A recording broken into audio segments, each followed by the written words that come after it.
Today we're looking at 10 exotic cars you can buy from 10k to 100k at 10k intervals. Let's get straight into it.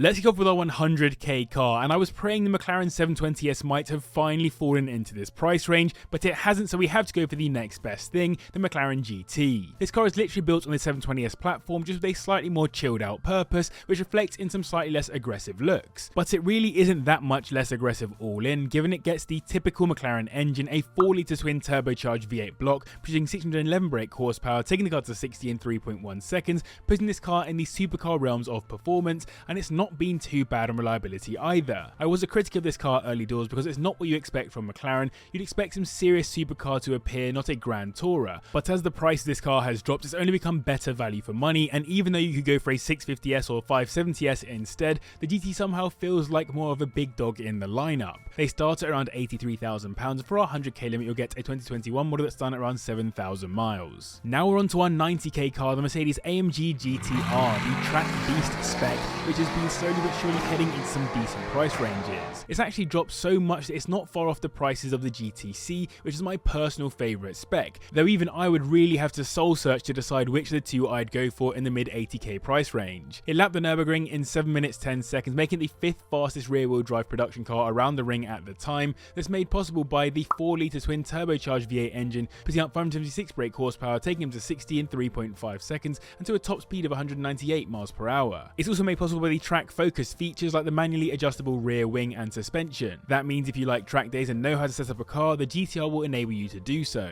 They listed anywhere from around £85,000, and for our 90k limit you'll get a 2017 example with around 40,000 miles on the clock. These have been very good on reliability, but they're exotic cars and can be expensive to maintain and service each year. The Ferrari FF has to be considered as one of the best value for money Ferraris available, and it's unique compared to other cars you'll find for under 100 grand. How often do you find an exotic Italian shooting brake like this with a V12 engine block? This is the Ferrari's first production 4-wheel drive, and though it wasn't hugely loved on release, I think it's very much grown into its looks. Yes, it's depreciated a ton, but that's consistent with the front engine Grand Touring Ferraris. That engine I mentioned is a 6.3 to V12 to be exact, with 650 brake horsepower, taking the car to 60 in 3.6 seconds, and on release it was the world's fastest 4-seater car. When you compare this to the Purosangue, in my opinion it's not even a contest. It's not an SUV, and it's a Pininfarina designed V12 Ferrari, the last of its kind given for the GTC4 Lusso. Pininfarina were no longer involved. 70 grand is the lowest you'll find them listed for, and 80k is enough for a 2011 model that's done around 40,000 miles. Oil leaks are known, and there are some known gearbox issues as well, alongside the power transfer unit for the all-wheel drive system. Now we're on to our 70k car, the Porsche 911 996 GT3, which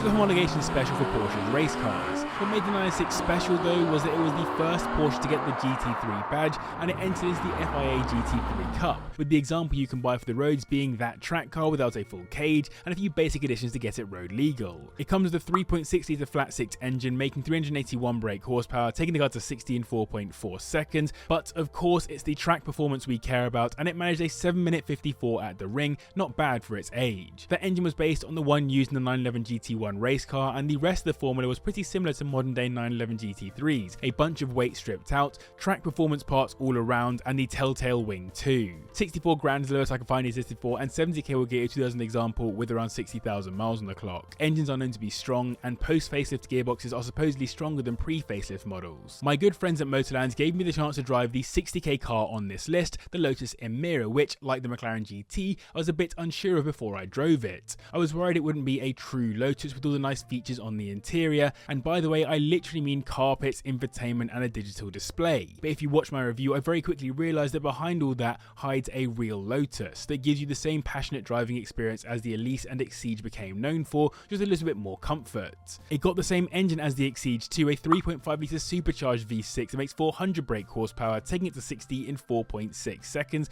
and it's Lotus's final combustion engine car, but where it really shines is in the corners. Just check my review out to see how good this car is. is. They start at around £56,000 and 60k will get you a 2023 model that's done around 4,000 miles. Reliability wise, these have been good, though there were snagging issues early doors, particularly with paint peeling on the doors. If you're enjoying this video, I'd appreciate it if you subscribed to the channel. I make 2 videos every single week and around 70% of people watching this right now aren't subscribed. If that applies to you, I'd love to have you on board. Let's get back into the video. Aston Martins that have been Bond cars almost always hold value better than others, in part because of the allure of the Bond franchise, but also because they are typically flagship offerings. And that's definitely the case with our 50k car, the Vanquish, which starred in Die Another Day and now starts at around £40,000, with 10k more than that getting a 2006 model with 25,000 miles on the clock. It was another Callum design and was developed with the support of Lotus, who we just spoke about, who were engaged to lighten the car while retaining strength and help the car to handle the way that Lotuses handle, which is difficult to do with a large Grand Tourer. And reviewers said Lotus did a great job with their support, as the car quickly became known in the media as the ultimate Grand Tourer, going up against the flagship Ferrari. You'll get yourself a 5.9 litre V12 block that makes 460 brake horsepower, taking them to 60 in 4.8 seconds, not bad for the second oldest car on the list. Expect to pay around 1.8k per year on maintenance, though reliability has been generally pretty good outside of a few major age-related failures. Onto our 40k car, and a car I was lucky enough to drive for around 4 months, the Alfa Romeo 4C.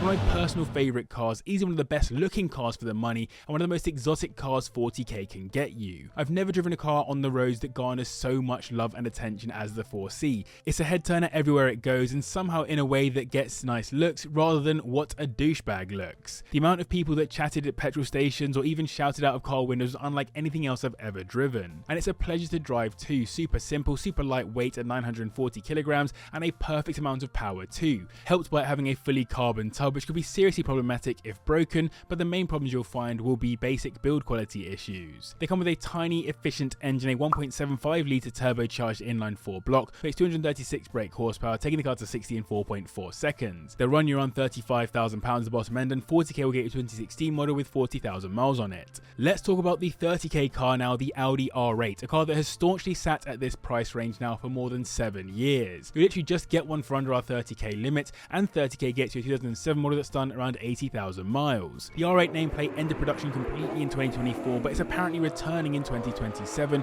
as the match for the Lamborghini Temerario. That makes sense given this first gen was based on Lamborghini Gallardo, the second gen on the Huracan, and now this third gen will hopefully carry on the legacy. This first gen got a 4.2 litre V8 producing 423 brake horsepower, taking it to 60 in 4.5 seconds, and you can get it in both manual and automatic specs too. This car was originally built as a hedge by VW against the Gallardo failing, as they knew the TT had been successful and believed an Audi supercar would piggyback on that success. They weren't wrong about the Audi doing well, but they needn't have worried given the Gallardo was so successful. They can go wrong, but one key problem to look for is the cracked frames on earlier models that would cause them to be insurance write-offs. Again, Motorland gave me the chance to drive the Jaguar F-Type R, which was a real pleasure to drive. However, for sub 20k we'll be looking at the S model instead, which is a smaller engined, lighter version with insane value for money. Like the Vanquish, is an Callum design, and I personally am a huge fan of the interiors. They're simple but effective and very comfortable for longer drives, giving them a bit of a grand touring feel. They come with a 3 litre supercharged V6 engine that makes 374 brake horsepower, taking the car to 60 in 4.8 seconds, and I'd recommend a rear wheel drive model as they're lighter and very fun when you let the back end go free. I would just watch out for the insurance prices on these. If I take the Alfa 4C for example, I can get quotes at 30 years old for around £400–600 per year in London, while the F-Types go into the thousands. 17.5k will get you into one, and 20k is enough for a 2013 model with 80,000 miles on the clock. Diff leaks and water pump failures are known on them, as well as electrical problems, so another thing to think about. The Fiat Coupe 20 valve turbo is our 10k car, and though there are definitely more exotic cars in this price range, the Coupe has some serious future classic status. It's got a Pininfarina design, but exclusively on the interior,